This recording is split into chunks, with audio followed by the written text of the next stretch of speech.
tardes, doctor. ¿Cómo le va, Martínez? Placer enorme encontrarlo. Muy bien, ¿cómo anda? Bien, todo bien. Bueno, equipo, gracias. Puntualmente, Daniel, Santiago, a todos, pero a veces las cuestiones técnicas de resolución rápida que uno no comprende lo ponen tenso. Bueno, todo tiene solución. Gracias por acompañarnos, se lo digo en serio. Arrancamos y hablando de un tema que, como lo anticipamos en octubre, fue una fecha importante. Hoy lo desarrollamos. Sí, y me parece que este es el pie para otras reuniones que vamos a tener de hablar otros temas de neurología que tanto convocan a la gente. Sí, quedamos pendientes de Alzheimer, pero bueno, vamos cumpliendo en la medida que podemos. Y como dijimos, o vamos a recalcar, no hay corte en el verano. Nosotros vamos a seguir estando al aire con los programas que tenemos, con los mejores. Me parece que la propuesta de Zinerman desde el Posadas hoy va a ser muy interesante, porque ha traído material que estuvimos viendo recién y que nos saca algunas dudas tan básicas, tan comunes, que la podemos prevenir. Y además es el 29 de octubre, fue el día del ataque cerebral, el stroke, la ACV, bueno, como lo llamen. El tema es que es una patología que se puede prevenir, que podemos prevenir las secuelas, muchas veces podemos prevenir hasta la muerte. Así que qué interesante ver de qué manera nos podemos proteger para no solamente nosotros, sino también nuestros familiares tengan esa peligrosa patología que realmente afecta mucho a la gente. Abrimos y te sumás al saludo, un abrazo enorme. Gracias por algo personal, Luis Quintas, por ser tan generoso, tan amable y tan dispuesto siempre. Siempre nuestros neurólogos fueron los mejores. Empezamos a repasar mensajes que tienen que ver con las preguntas que ustedes nos dejan allí en nuestro teléfono. Ya venimos.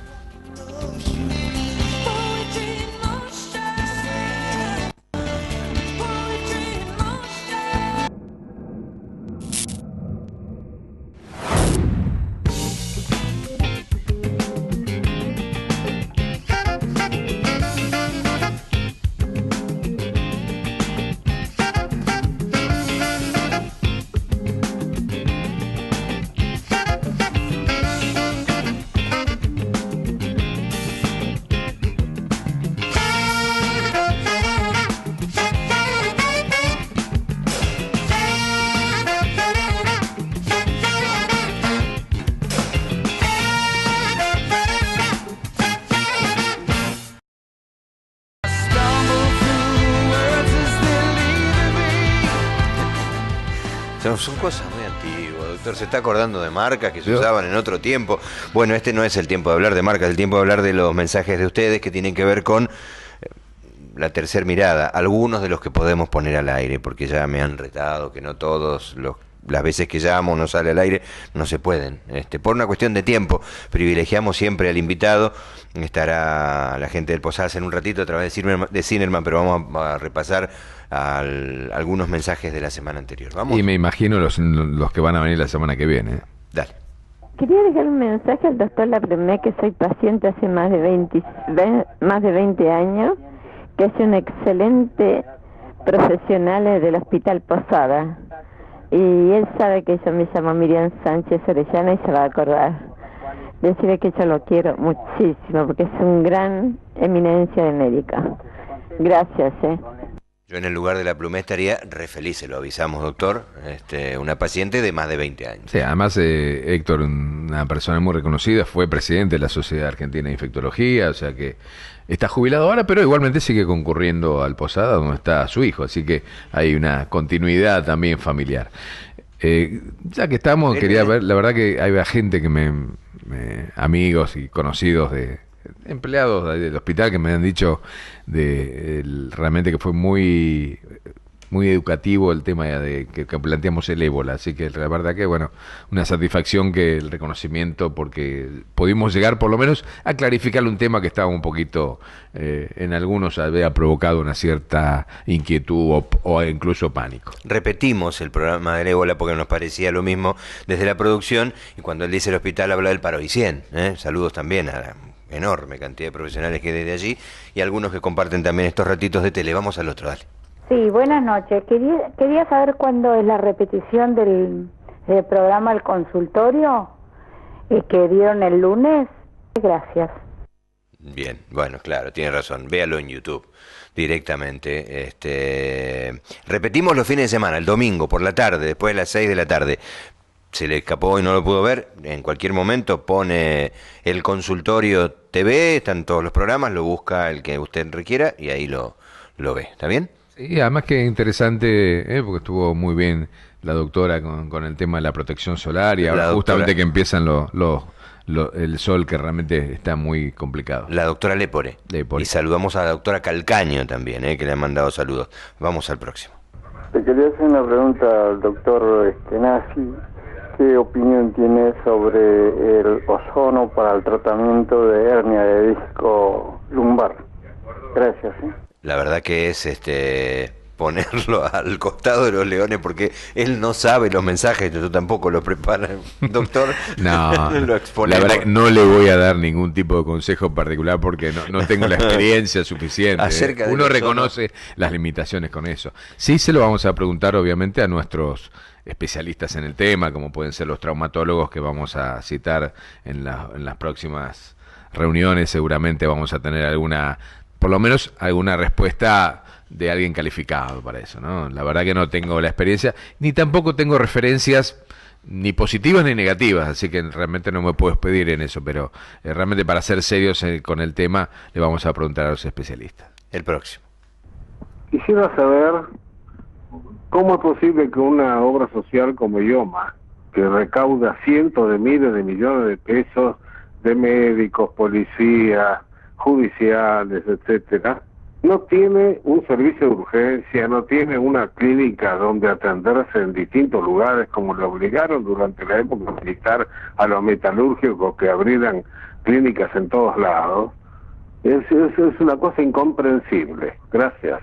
Bueno, está la experiencia de él. Mire, me decían de la población de Morón, yo no tengo el número exacto cuánto, casi un 12% son afiliados a IOMA. Solo de Morón, imagine usted en el resto de la provincia. Deberían tener cierta respuesta más inmediata, es lógico.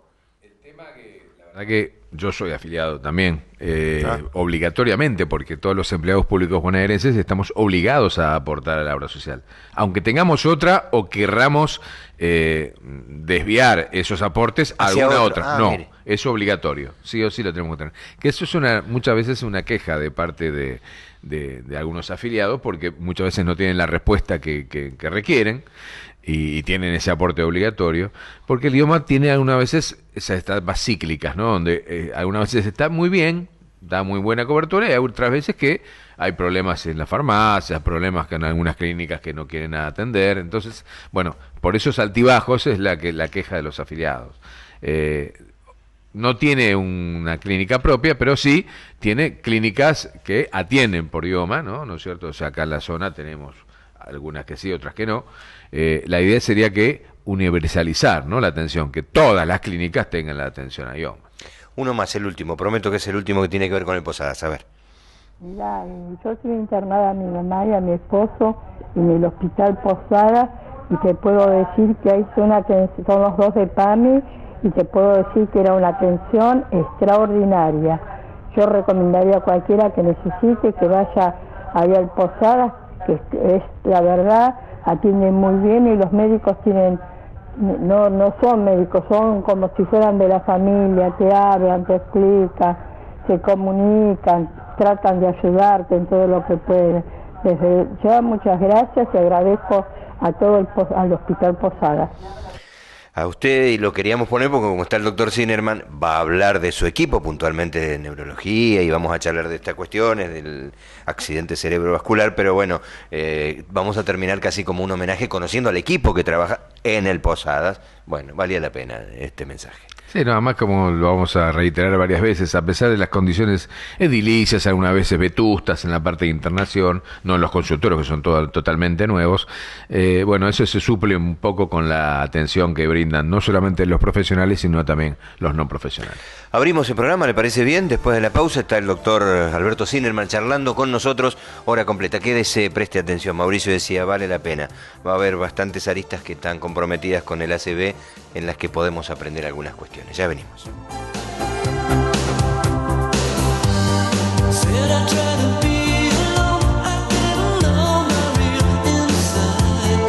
Este es un llamado a tu seguridad. En Ituzaingó implementamos el botón antipánico. Ahora vas a poder dar aviso de situaciones de emergencia con solo presionar un botón de tu teléfono.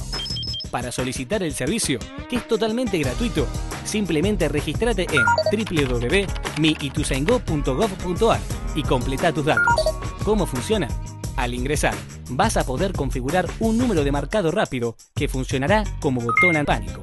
Ante una situación de emergencia, podrás enviar una alerta a la sala de situación municipal.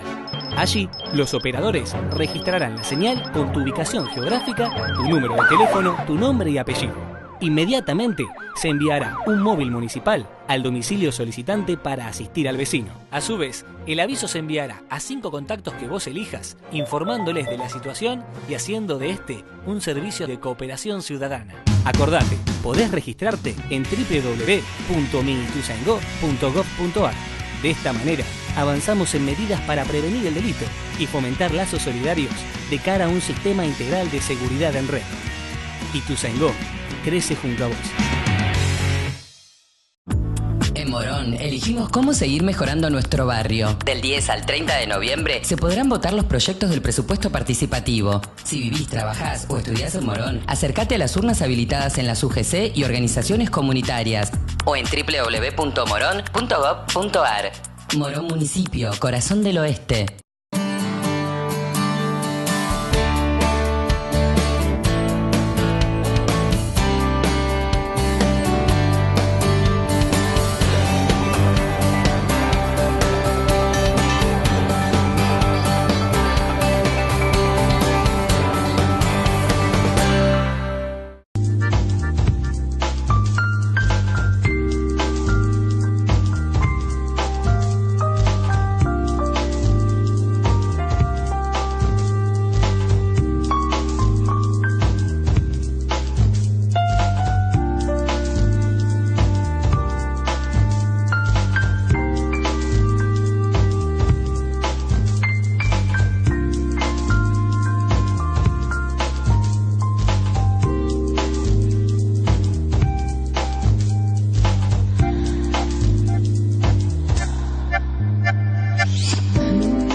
Centro de Ojos Ituzaingó.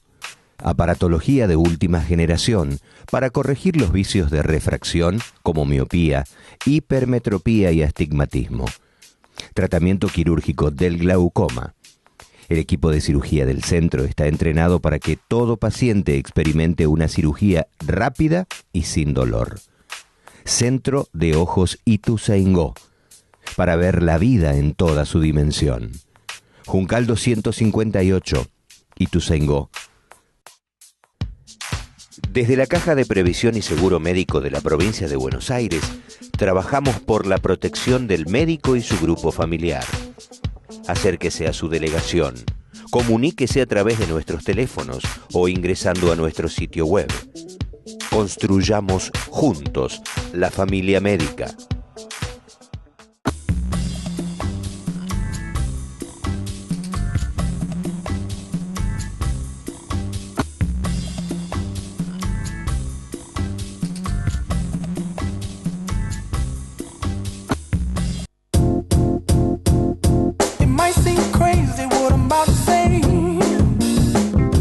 Muy bien, muchas gracias. Allí en pantalla el teléfono, la manera de comunicarse.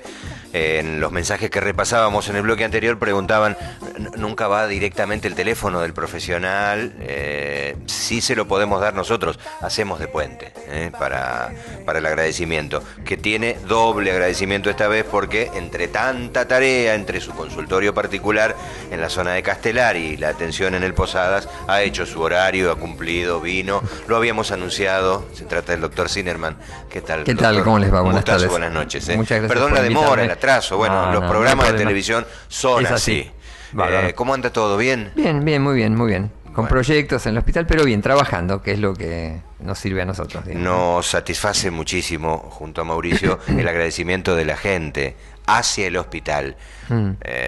Para la doctora Alday, para el doctor Zinnerman, para distintos profesionales por la atención, quizás la carencia de algunas cuestiones, quizás tiempos que los complican en otorgarle un turno, pero agradecidísimos en general. Bueno, me alegro. Con orgullo, ¿no? Decía, yo me atendí siempre, mi familia, igual estoy recordando a alguien que llamó en el Hospital Posadas, quiero mandarle saludos a los médicos. Mira, de el otro Posadas. día una página de lectores decían que estuvo en el Hospital Posadas por algún familiar y veía que, por ejemplo, no andaban bien los ascensores o había problemas de traslado y demás, pero realmente eso se compensaba, todo ese tipo, con la voluntad tanto del personal profesional como el no profesional. O sea, la dedicación y todo hacía omitir todo ese tipo de desarreglos, ¿no? Que son habituales y que, bueno, no corresponde a la parte que trabaja, pero sí el reconocimiento que, a pesar de no estar en las mejores condiciones tal vez edilicias, la voluntad de los profesionales y no profesionales para solucionar los problemas de salud. Una obra enorme que uno ve cuando va de la autopista, todavía no está toda terminada, pero están trabajando. Pero está habilitada ya la parte de consultorio externo, que esto lo habíamos hablado el año pasado cuando yo estuve, eso ya se habilitó, y la verdad que fue un cambio para los pacientes y para el trabajo nuestro fundamental, digamos. Están los consultorios nuevos, con aire acondicionado, con baños para los pacientes, con sillas para esperar. O sea, una cosa de confort mínimo que la verdad que fue un gran avance para nosotros, y ahora lo que queda es arreglarlo de atrás, digamos, ¿no? Que es la parte de internación, que bueno, eso es una segunda parte del plan. Además es oportuno el tema de los consultorios, porque los pacientes neurológicos, muchos tienen algún tipo de secuela, alguna consecuencia, generalmente hay alguna, entonces la comodidad y el hecho de estar en un ala determinada realmente es oportuno. Sí, no, es cierto que en realidad estamos antes en el segundo piso y a veces los pacientes tenían dificultades esperando el ascensor, por ejemplo, ¿no? Entonces es una manera de descongestionar los ascensores y que realmente la gente esté más cómoda en planta baja, sin duda, ¿no? Cuando nos visitaba el licenciado Guía hablábamos del Hospital de Morón, ya que estamos enlazando con esto por algunas preguntas que hubo. Se atrasó la inauguración de la primera, son 3 etapas. La primera está concluida, como es de conocimiento de ustedes. Se espera la visita de la presidenta, que se pospuso por una cuestión climática, luego se enfermó y bueno, están esperando el diagrama que de presidencia llegue el día que se va a inaugurar, pero la obra en la primera etapa está terminada. ¿Está bien? El pasado 29 fue ¿cómo le llamo? No pudimos hacer nada porque accidente cerebrovascular, pero hablábamos de evento. Yo aprendí ahora y junto a Mauricio hablamos de que es evento. Sí, de todas maneras, la Sociedad Neurológica lo denomina ataque cerebral, que es una palabra que, si bien no es lo que a uno le gustaría, está más cerca de la realidad que llamarlo accidente. O sea que podemos decir ataque cerebral. Hay otras palabras, a veces muchos dicen stroke, pero a mí en realidad mucho usar palabras en inglés. Complicado no, yo creo que el castellano es un idioma muy rico, realmente muy rico, y la verdad que si uno lo maneja bien puede decir cualquier cosa sin tener que recurrir a un término de otro idioma. O sea que yo creo que podemos usar ataque cerebral, es una buena denominación y expresa un poco lo agudo del cuadro y lo dramático que es en realidad. Es una buena denominación. Puede ser que en este pasado octubre haya visto yo en algunos segmentos de tele, en algunos espacios de radio, hasta en algo de gráfica, alguna mención al 29, se haya hablado sí, un se poco habló, más de hecho, que otras veces. Muchas veces en los diarios sale algún colega y habla aprovechando esta fecha. Bueno, pasa con los días de otras enfermedades también, pero yo leí también en algunos diarios, algunos colegas hablando del tema, que en realidad uno no debería limitarlo al 29 de octubre solamente, digamos, sino que debería charlarlo más veces, pero bueno, es una buena oportunidad estas fechas como para reforzar algunos conceptos, me parece. Lo que pasa, me parece que es una de las patologías donde uno más puede hacer prevención de las complicaciones, ¿no? O sea, me parece que es la patología donde uno puede decir, con esto prevengo un montón de consecuencias mortales y secuelares realmente muy graves. Esto lo habíamos charlado un poco el año pasado, que en realidad mucha patología vascular cerebral, las secuelas son realmente muy traumáticas para el paciente, para la familia, para la economía de la sociedad. Hay una diapositiva que después vamos a ver donde en realidad habla de los costos que son muy elevados. En realidad, como pasa siempre, pero en este caso más, prevenir es mucho más económico que curar, mucho más económico, porque las secuelas muchas veces son muy dramáticas, el paciente no puede volver a trabajar, o sea que bueno, la verdad que en este caso si uno puede tomar las cosas a tiempo, salva muchas cosas, ¿no? En la línea de tiempo, ¿no? ¿Cuánto importa el tiempo? Sí, desde la manifestación hasta la prevención. Sí, una cosa que no habíamos charlado el año pasado es que se está usando en muchas partes un tratamiento que consiste en cuando el paciente empieza con los síntomas y uno llega a tiempo para aplicarle una medicación. Es un medicamento que se aplica por vía endovenosa y que lo que hace es disolver el coágulo que se forma en las arterias y libera la circulación, con lo cual el paciente revierte totalmente. El problema que tiene esta medicación, que se está usando en nuestro medio en algunos hospitales, es que tiene lo que se llama la ventana. La ventana es el tiempo que tiene que pasar entre que el paciente empieza con los síntomas y que uno puede aplicar la medicación. Y la ventana es muy estrecha, la ventana son 3 horas o 4 horas desde que empieza con los síntomas. O sea que ustedes piensen que el paciente tiene que darse cuenta de que tiene los síntomas, cosa que por eso es tan importante reforzar lo que es la sintomatología. Tiene que llegar al hospital, se le tiene que hacer una tomografía y se tiene que aplicar la medicación, todo eso en 3 horas. Vamos a hablar de los síntomas y todo lo que estamos y cómo se manifiesta y a qué cosas volver a llamarnos la atención en nosotros. Cuando el doctor habla de ventana es el tiempo de atención, desde que empieza hasta 4 horas tengo para... Hasta 3-4 horas para llegar al hospital a hacerse la tomografía. Por eso, una de las cosas que hablamos con Mauricio antes del programa es que esto no es solo concientizar a la población que se dé cuenta enseguida y que consulte inmediatamente, sino hay que concientizar al personal de salud, profesionales y no profesionales, en cuanto a la prioridad que tienen que tener estos pacientes cuando llegan a una guardia. Tienen que ser atendidos muy rápidamente, porque si el paciente demora 1 hora o 2 horas en ser atendido, ya después sale de ventana y no tenemos forma de solucionarlo. Entonces, esto es una cuestión de adiestramiento. En realidad, nosotros en el hospital tenemos el proyecto, yo hace mucho que tengo el proyecto de empezar a hacer este tipo de tratamientos, y una de las cosas que yo he hablado es que hay que hacer charlas para el personal del hospital administrativo, incluso enfermería y profesionales, alertándonos de la necesidad de estar atento, y al primer síntoma que el paciente refiera que haga pensar en un ataque cerebral, hay que hacerlo pasar inmediatamente y hacerle una tomografía. Que esté aceitado el sistema, exactamente, ¿no? Desde la llegada... Sí, un poco lo hemos hablado el año pasado, que en realidad por algún motivo está más aceitado para la patología cardiológica coronaria, por ejemplo, que para la vascular cerebral, como que de alguna manera, cuando el paciente llega con dolor de pecho y sudoración, inmediatamente lo hacen pasar. Si el paciente dice que le cuesta un poco mover el brazo, a lo mejor lo hacen esperar un poco, ¿no? Dirán, bueno, por ahí es traumatológico. Entonces yo creo que uno de mis objetivos es lograr que se concientice que esto se lo llama como una angina cerebral, sería como un equivalente al evento coronario, pero en el cerebro. Entonces yo creo que lo importante es que se entienda que esto es tan urgente como un evento coronario. O sea, que no es que el evento coronario tiene que pasar rápido y el evento cerebral puede esperar. No, ninguno de los dos puede esperar, sobre todo a partir de estos tratamientos, ¿no? Lo que pasa es que la sintomatología, evidentemente, cardíaca es mucho más florida y mucho más, tal vez, conmocionante, ¿no? Entonces, tal vez despierta la pesquisa mucho más rápidamente. Lo que pasa es que en realidad lo ideal en la patología neurológica es que el paciente sea ingresado cuando recién empiezan los síntomas, no esperar que esté hemipléjico, sino cuando recién empieza con la pérdida de fuerza, ahí ingresarlo, porque ahí es donde podemos actuar. Porque además el tema es que cuanto antes le hagamos esto y antes le apliquemos la medicación, más posible que se recupere totalmente. Digamos, ustedes saben que cada minuto que el cerebro una parte del cerebro está sin oxígeno, se pierden millones de neuronas. Entonces, cada minuto que pasa son millones de neuronas que no se recuperan. Entonces, cuanto antes se pueda hacer el tratamiento y cuanto antes el paciente sea ingresado, más posibilidad que quede sin secuela o con secuela pequeña, ¿no? Después lo vamos a repetir, pero ¿por qué no decís por lo menos 5 o 6 datos importantes para... Después lo vamos a repetir 3 o 4 veces en el programa, pero es importante. En cuanto a síntomas. La sintomatología, lo importante es que no esté limitado solamente a la pérdida de fuerza de medio cuerpo, que es lo más común. O sea, que el paciente tenga una pérdida de fuerza de medio cuerpo, eso cualquiera se da cuenta que por ahí es algo vascular cerebral, pero también puede haber trastornos del lenguaje. Trastorno del lenguaje quiere decir que el paciente no pueda hablar, o la otra, que tenga trastornos en la fonación, o sea, que el paciente sepa lo que quiere decir, pero que hable como borracho, dicen muchos pacientes, que tenga trastornos en la visión, aunque sean transitorios, que tenga trastornos en la sensibilidad. Eso es lo más habitual, digamos. El dolor de cabeza puede estar, pero no es frecuente.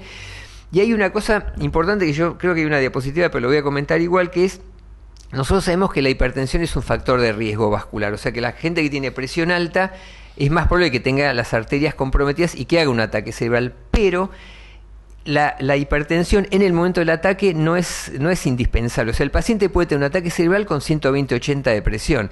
¿Y esto por qué lo digo? Porque mucha gente llega después de muchas horas y dice, bueno, lo que pasa es que yo pensé que no era un ACV, porque en realidad la presión estaba normal, y en realidad, como después vamos a ver, la presión puede estar normal en el momento del ataque cerebral y tenerlo igual. O sea que eso es muy importante tenerlo en cuenta. O sea que no es necesariamente el ataque cerebral cursa con hipertensión en ese momento. Uno puede tener un ataque cerebral con 120-80 en ese momento. Así que eso es una cosa que hay que tener en cuenta, pero la gente no se deje estar diciendo, tiene 120-80, lo dejamos tranquilo. Digamos, el mito, ¿no? Además era, tuvo un ataque de presión.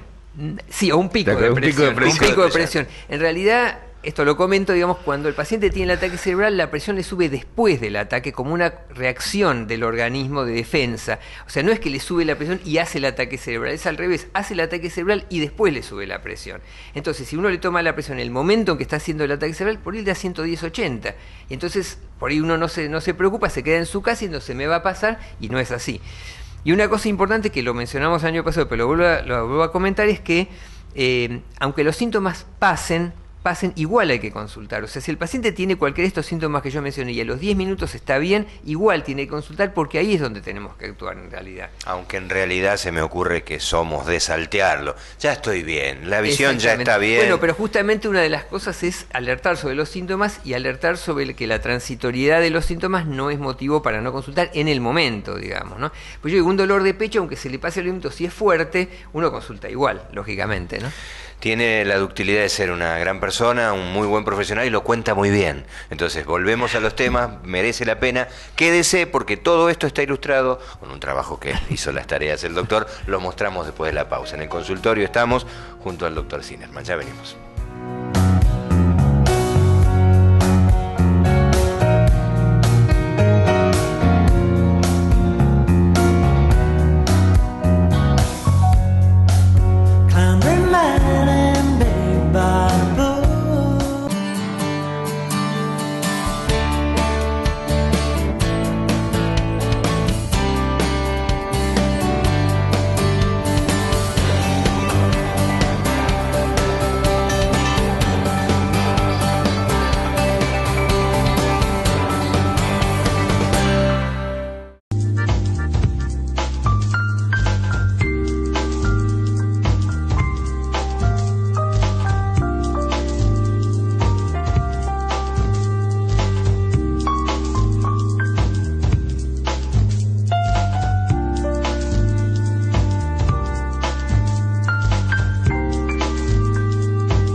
Ortopedia, audiología, contrato con más de 150 obras sociales.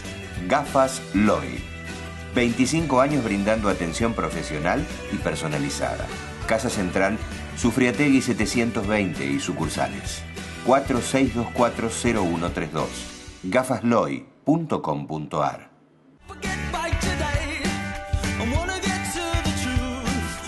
La Caja de Médicos, con más de 50 años de trayectoria, avala la solidez, el prestigio y la tranquilidad que nuestros afiliados merecen.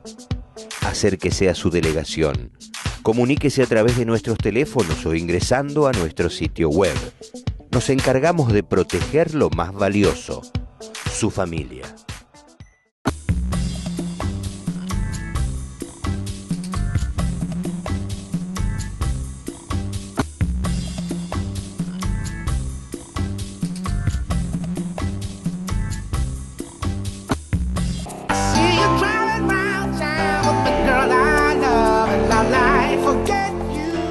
Y está bien la pregunta, pero si yo soy joven, decía Florencia, y con 20 y pico de años, ¿me puede ocurrir? Bueno, todo eso, sí, ¿no, doctor? Es factible, nadie está exento. Sí, hay una de las diapositivas. En realidad, una cosa que comento es que el servicio al que pertenezco está participando de un estudio nacional de recolección de datos de pacientes jóvenes con eventos vasculares cerebrales, ¿no? Al que perteneces al Hospital Posadas, digo, lo vuelvo a claro, lo vuelvo a recordar. Claro. Es un trabajo que está hecho por varios hospitales, iniciado por el Hospital Británico, pero en el cual estamos colaborando intensamente. Y en realidad estamos evaluando los factores de riesgo, la sintomatología y los mecanismos de producción de eventos vasculares en personas jóvenes. Está discutido cuál es el límite. Yo diría que yo estoy joven, pero no para el estudio entonces uno diría que el límite que nosotros ponemos es 55 años. O sea, por debajo de 55, en algunos lugares hablan de 45, en este trabajo son 55.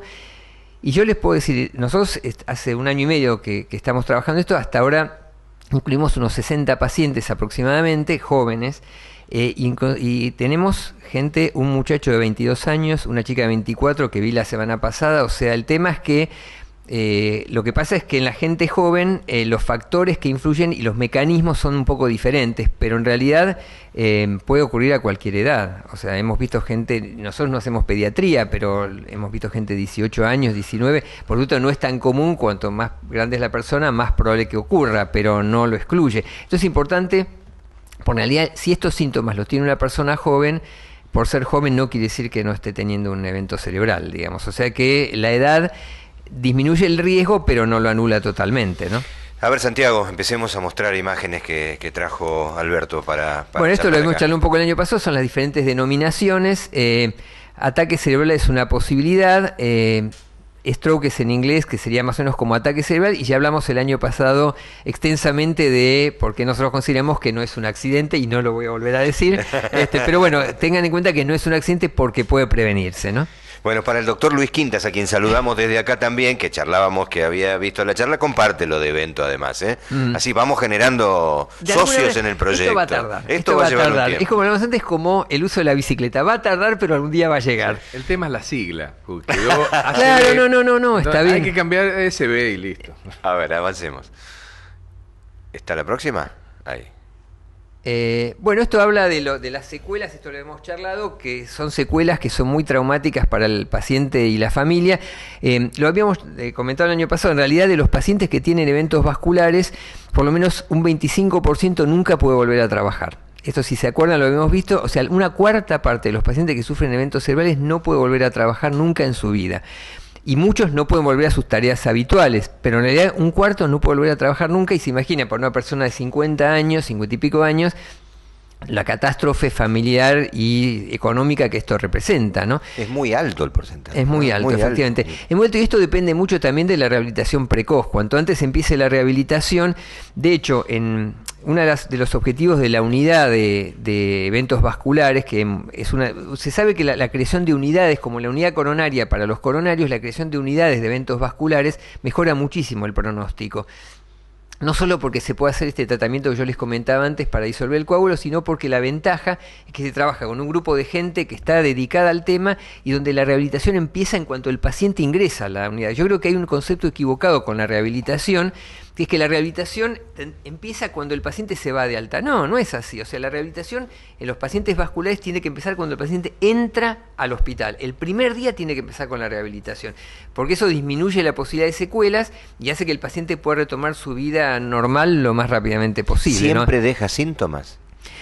Es decir, las personas jóvenes muchas veces depende de la extensión de la lesión, las personas jóvenes tienen más posibilidades de recuperarse totalmente que las personas más grandes, y depende mucho del tamaño de la lesión. O sea, hay lesiones, después lo vamos a ver, hay lesiones muy chiquititas y hay otras lesiones que son muy grandes y que es muy raro que no dejen secuelas. En realidad, avancemos, ¿no? Santiago, a ver. Bueno, esto es una cosa que no habíamos charlado en nuestra conversación anterior, y es que los eventos vasculares cerebrales pueden ser dos tipos: isquémico o hemorrágico. Isquémico es cuando se tapa una arteria. Cuando se tapa la arteria no llega sangre al cerebro, cuando no llega sangre al cerebro no llega oxígeno, cuando no llega oxígeno los tejidos se mueren.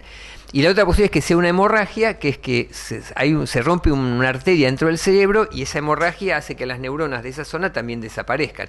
Son dos formas diferentes. En general en los hemorrágicos sí la presión suele estar alta en ese momento, en los isquémicos no necesariamente.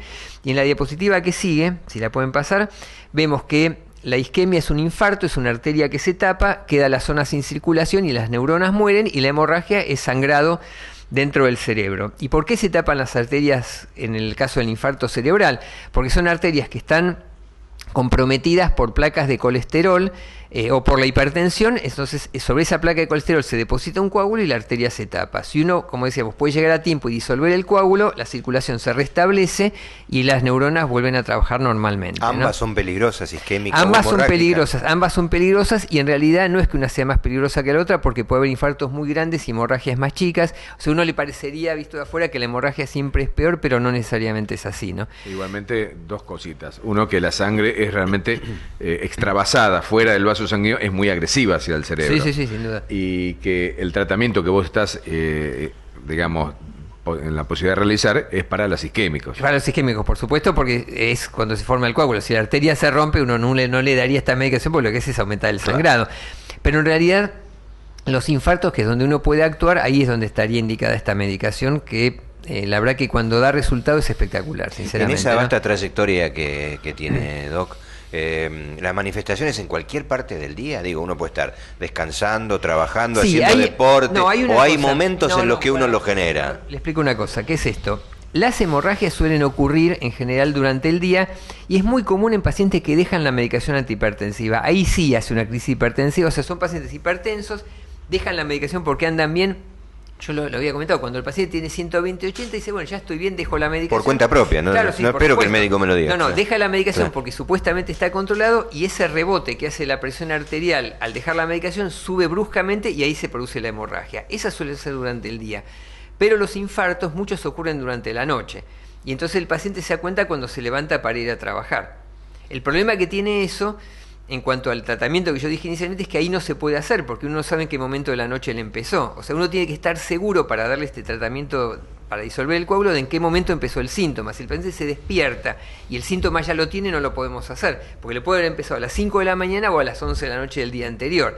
Entonces, lo ideal es que el paciente se dé cuenta, pero mucha gente se da cuenta cuando se levanta para ir al baño. Dice, me levanté a las 5 de la mañana para ir al baño, me había acostado bien y ahí noté el problema. O sea que puede pasar durante la noche también. Los hemorrágicos no tanto, los isquémicos pueden ocurrir en la noche también. A ver los factores de riesgo que figuran. Sí, los factores de riesgo hay los modificables y los no modificables. Los modificables son aquellos factores sobre los que podemos actuar. Si pasamos a la diapositiva siguiente.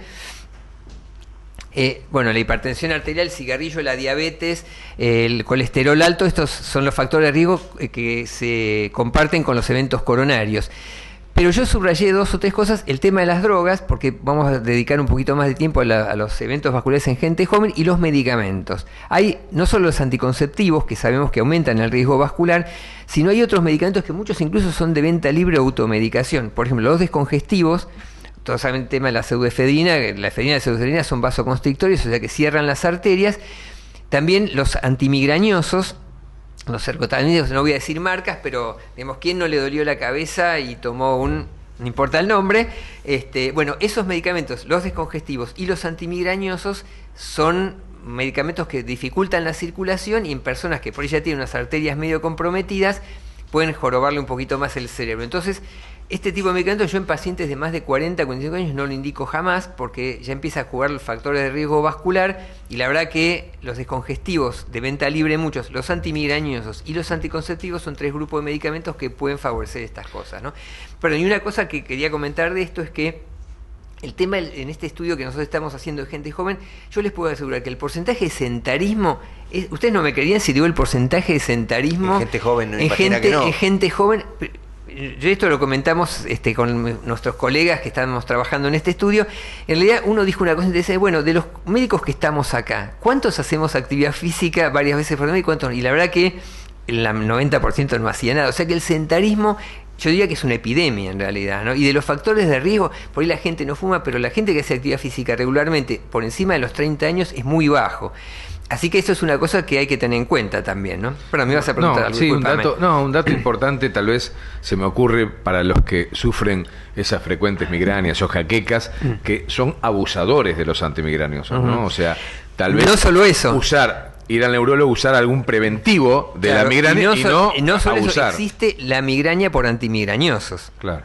O sea, el tema es que el abuso de antimigrañosos hace que el paciente tome un antimigrañoso y le desencadene una migraña, con lo cual toma otro comprimido y le desencadena más dolor y más comprimidos. Y más la posibilidad de tener un evento vascular o coronario o cerebral. O aquellos que sienten que le calmó y tienen la conducta que todos los días, más o menos a la misma hora, toman uno, por las dudas.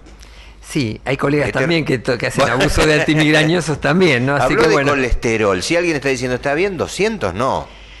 No, en realidad el tema con el colesterol es así. Por dar un número, porque estoy seguro que se pregunta. Uno tiene que tratar de que el colesterol esté lo más bajo posible. Ustedes saben que existe el colesterol HDL y que es el protector, y el LDL, que es el agresivo, y en realidad uno diría que varía los valores de acuerdo a si el paciente tiene antecedentes vasculares o no, y si es diabético o no. Si es diabético o tiene antecedentes vasculares, uno quiere un colesterol lo más bajo posible, por supuesto. Porque bueno, uno le da medicación, le da dieta, le da actividad física, se baja hasta donde se puede, cuanto más bajo esté, por supuesto, mejor. Lo que pasa es que cambió con los años, porque cuando yo era estudiante, en el periodo paleozoico más o menos, se decía que hasta 240 era normal. 240. Yo me acuerdo, hasta hoy era 170, 240. 240, 250. Claro, exactamente. Y después, claro, esto estamos hablando de muchos años antes. Y sin embargo, se fue bajando el valor esperable y en realidad en las personas más jóvenes uno querría que tenga menos de 200. En realidad, las personas más grandes uno es un poco más contemplativo.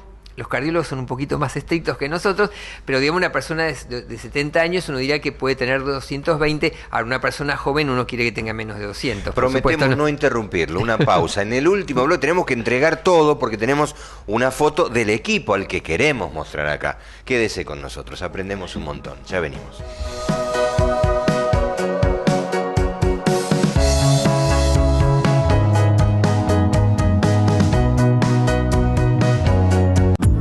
Morón, elegimos cómo seguir mejorando nuestro barrio. Del 10 al 30 de noviembre se podrán votar los proyectos del presupuesto participativo. Si vivís, trabajás o estudiás en Morón, acércate a las urnas habilitadas en las UGC y organizaciones comunitarias o en www.morón.gov.ar.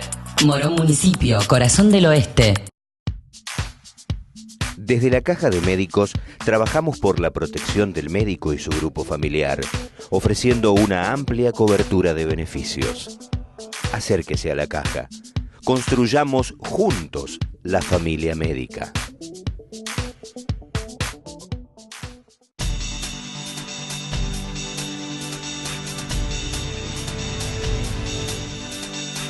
La tecnología en oftalmología es algo que nosotros debemos estar tratando permanentemente de tenerla a nuestro lado. ¿Por qué? Porque si bien el ojo es una cavidad cerrada, gracias a la tecnología se ha podido examinar cada una de las partes del ojo desde su interior. La clínica ha adquirido recientemente el LensStar, que es una regla biométrica de no contacto. ¿Qué es una regla biométrica? La regla biométrica es el elemento que nos permite definir la medida de cada una de las capas del ojo. ¿Qué significa esto? Podemos llegar a medir el espesor de la córnea, podemos llegar a medir el espesor de la cámara anterior, podemos llegar a medir el cristalino, todo el largo del ojo, el espesor de la mácula, que es la parte más sensible de la retina. Podemos llegar a medir el blanco a blanco, la distancia de punto escleral a punto escleral, y también llegar a determinar de una manera muy exacta el valor del lente intraocular que se coloca en una cirugía de cataratas. Bien, ¿para qué hacemos esto? Lo hacemos para tratar de llegar al momento en el cual se reemplaza el cristalino humano por un cristalino artificial. Hoy en día los cristalinos artificiales van desarrollando diferentes tipos de cualidades para mejorar la visión final del paciente.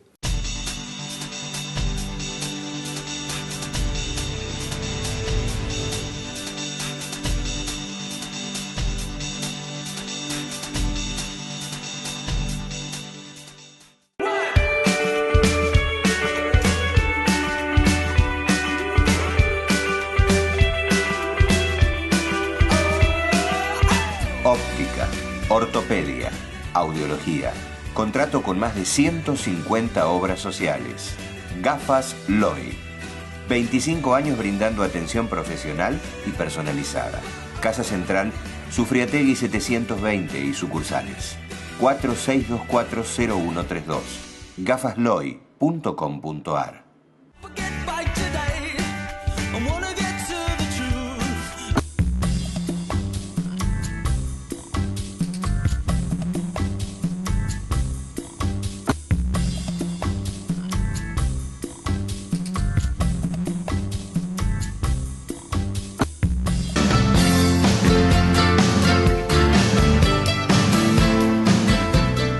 Bien, último bloque, teléfono en pantalla, pregunte todo le llega, escríbanos, lo repetiremos en alguna producción de las que elegimos para para el verano, porque nosotros seguimos con nuestros programas, me parece que es de un gran aporte.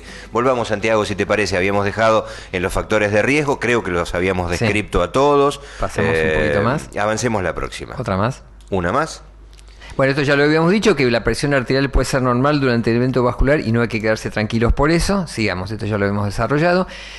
Esto es una arritmia, porque el coágulo se puede formar en la arteria del cerebro o venir de otro lado, básicamente del corazón. Hay una arritmia que es la fibrilación auricular, que favorece que se formen coágulos en el corazón, y uno de los lugares donde puede migrar el coágulo es hacia el cerebro, ¿no?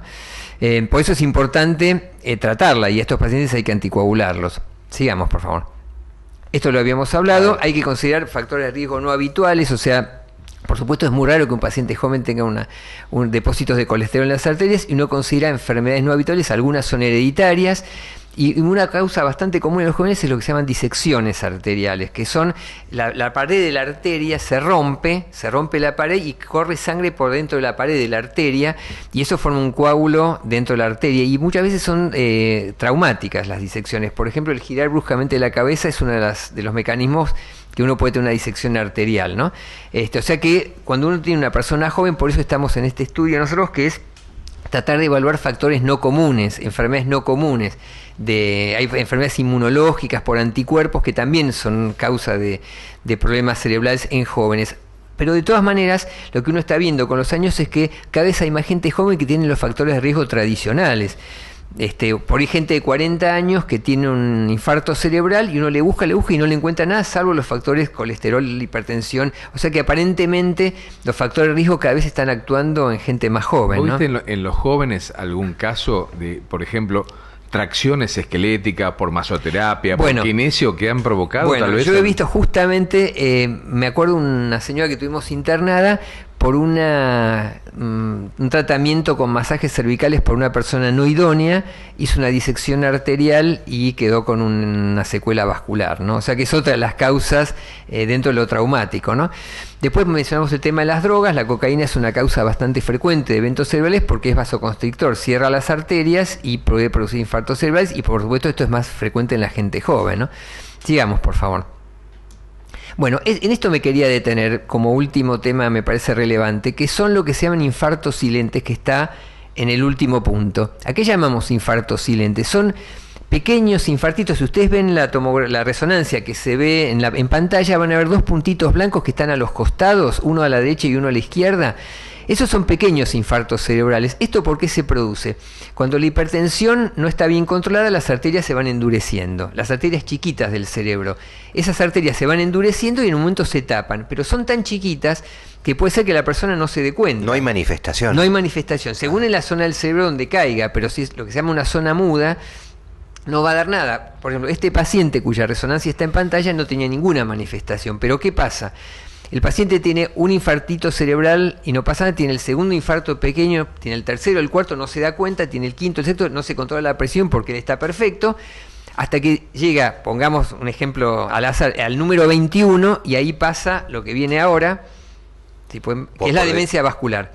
Entonces, cuando los infartos cerebrales pequeños se van sumando, el primero no nota nada, el segundo no nota nada, el tercero, el cuarto, el quinto, el paciente ni se controla, pues está perfecto. ¿Pero dijo 21 por dar un número? Un número, pero en realidad uno ve pacientes cuya primera manifestación es la demencia vascular y uno le hace una resonancia, está lleno de lesiones, y dice, ¿cómo nunca notó nada? Bueno, nunca notó nada.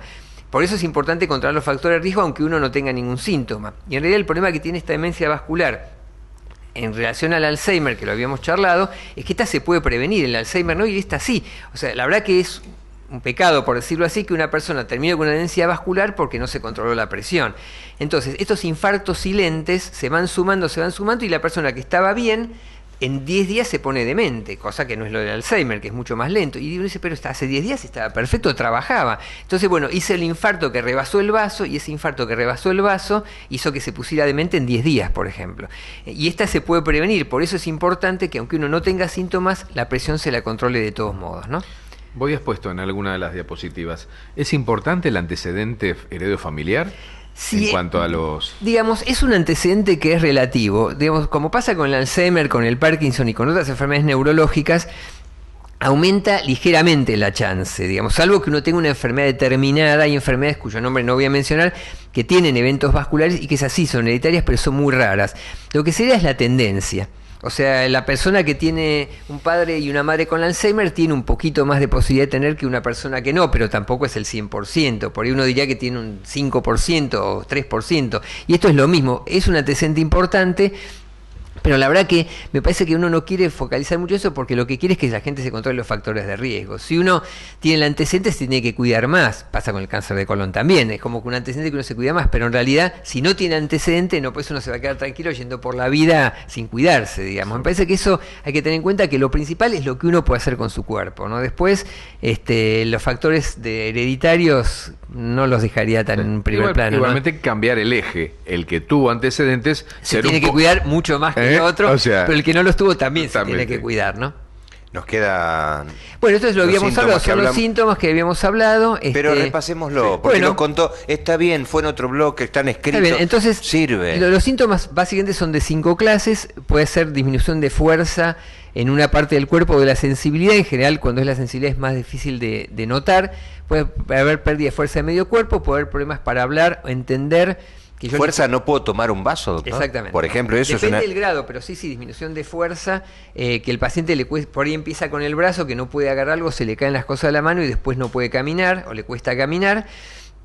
Después puede haber problemas para hablar o para entender lo que uno le dice, problemas para ver con uno o dos ojos, trastornos del equilibrio, por ahí inestabilidad en la marcha, vértigo. No todos los vértigos son por este tipo de cuadros, pero ante la duda es preferible consultar. Totalmente. Y el dolor de cabeza súbito, o sea, brusco y muy fuerte, en general habla más de cosas hemorrágicas, por supuesto. Los infartos, si bien pueden dar dolor de cabeza, no es tan rápido. Cuando uno tiene un dolor de cabeza brusco, intenso, pero que se le parte la cabeza de golpe y no tiene antecedentes de cuadros parecidos, hay que pensar si no tiene una hemorragia cerebral. Urgente es. Es urgente, exactamente. Es una urgencia sin duda, ¿no? Bueno, me parece que está bien. Que nos queda algo más. No. Bueno, esto es importante. Como ven, la cantidad de neuronas que mueren por minuto que no llega oxígeno al cerebro es altísima. Entonces, el plan es que el paciente lo reconozca lo más rápido que pueda, que consulte lo más rápido que pueda y que sea atendido en el hospital lo más rápido que pueda para tratar de solucionar el problema. Y parte de lo que estamos haciendo tiene que ver con eso, justamente, que es concientizar sobre la presencia de factores de riesgo y los síntomas que, como lo vuelvo a repetir, aunque sean transitorios, hay que consultar de todos modos, ¿no? Leyéndolo es increíble, ¿no? 2 millones de neuronas por minuto. Sí, no, la verdad que igual tenemos muchas, pero no, de todas maneras, esos 2 millones es un número. No, por supuesto.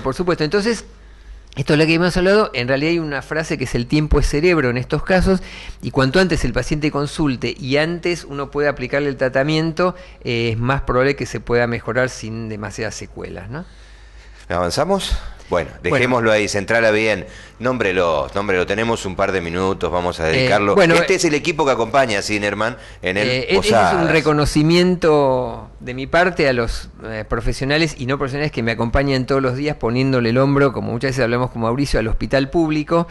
Que es lo que llevamos en el alma todos nosotros, sin ninguna duda. Abajo está la doctora Alday. La doctora Alday, que ya conocemos. Después la doctora González, que se acaba de jubilar hace un poquito tiempo, que yo creo que es de las personas que uno lamenta terriblemente que se tengan que jubilar en algún momento. No, la verdad que es una cosa, sigue viniendo cada tanto, pero la verdad que son esas personas que uno le gustaría que siguieran trabajando. Pero bueno, la doctora Martínez abajo, y arriba la doctora Rúa, nuestra secretaria, que es la señorita Pugliese, la doctora Guerreros, la doctora Pacheco, después el que habla, el doctor Mesina y el doctor Fernández, que los más jóvenes son residentes de nuestro servicio. Ajá. Nosotros ya somos un poquito más grandes en realidad. Pero bueno, nuevamente mi reconocimiento para el equipo que me acompaña, y la verdad que sin ellos es imposible llevar adelante las cosas, ¿no? Sin duda. Sabe lo que sirvió escucharlo, ¿no? No se lo digo para quedar bien, ni mucho menos. Es impresionante. Y aunque seamos insistentes con el tema, Alzheimer es un tema que vamos a volver a tocar. Vamos a volver a hablar, nos parece... Nos ayuda, creo que hoy pudimos entender un montón de cosas más. Después está en nosotros, ¿no? Nosotros hablamos de la consulta precoz. Bueno, a partir de eso, todo el resto. Se ganó un premio dulce, ¿eh? Se ganó un premio. Me queda chico darle unas masas de la confitería alemana, pero lléveselas, por favor, doctor. Usted se cuida, se las lleva y las comparte con el equipo o en casa. Eso lo decide usted. Les agradezco. Gracias una vez más. Por favor, a ustedes. Qué bárbaro. Bueno, ¿vieron la gente que habla bien del Posadas? Ese es el equipo que trabaja junto a Cinerman. Doctor. Usted ya lo vio, el consultorio continúa atendiendo. Que pase el que sigue, por favor. Son muy amables. Muchas gracias. Hasta la semana que viene.